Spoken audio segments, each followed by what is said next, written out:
Hey, so this is the video that I was gonna do about about avoidance.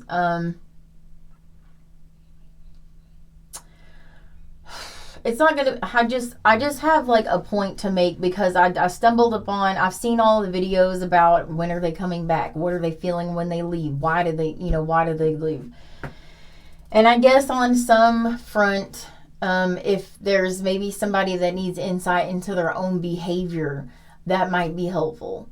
But I think anyways, I stumbled upon another man who gave a different perspective, which is who gives a shit. Who gives a shit why? Who gives a shit why they left? Who gives a shit why they didn't choose you? Who gives a shit? Who gives a shit?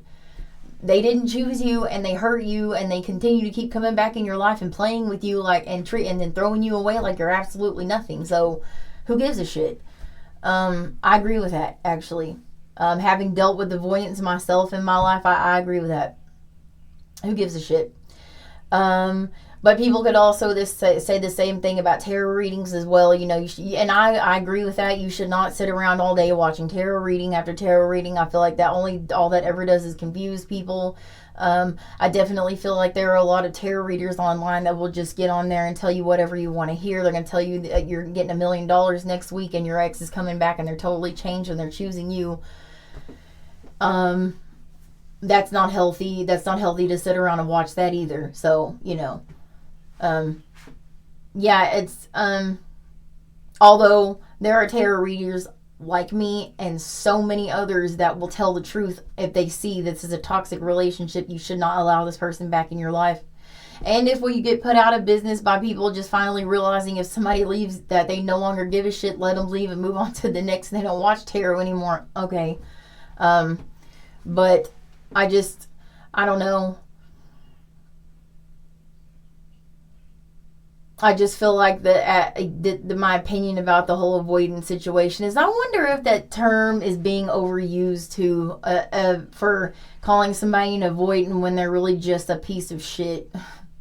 I mean, it could be that as well. They could just be, I mean, I don't know, like the term twin flame is overused. I do twin flame videos, but not everybody is a twin flame. Not everything is a twin flame. Not every, and not every intense relationship is twin flame. Sometimes it's just a toxic ass fucking relationship. So, yeah, I don't know. I just feel like it's the whole avoidant thing, the name avoidant is just getting kind of, it's people are using it as an excuse like twin flame to allow people to stick around and allow people to keep coming back into our lives. And I feel like let's just stop it. Maybe this video isn't totally just about avoidance. Maybe this is just about that in general. Let's stop allowing people to show us one time that we don't mean jack shit to them and then letting them come back. Notice I said we. I'm not pointing my fingers at anybody else in the situation, but let's stop letting these people come back into our lives and screw with our heads and then give ourselves excuses that they're avoidant and they're scared of their feelings or they don't know what they want and they're having a hard time. Who cares? Who cares? Anyways, that's my opinion. You want to call me a hypocrite for doing tarot readings, that's fine, whatever. But I agree you shouldn't sit around and watch tarot all day too.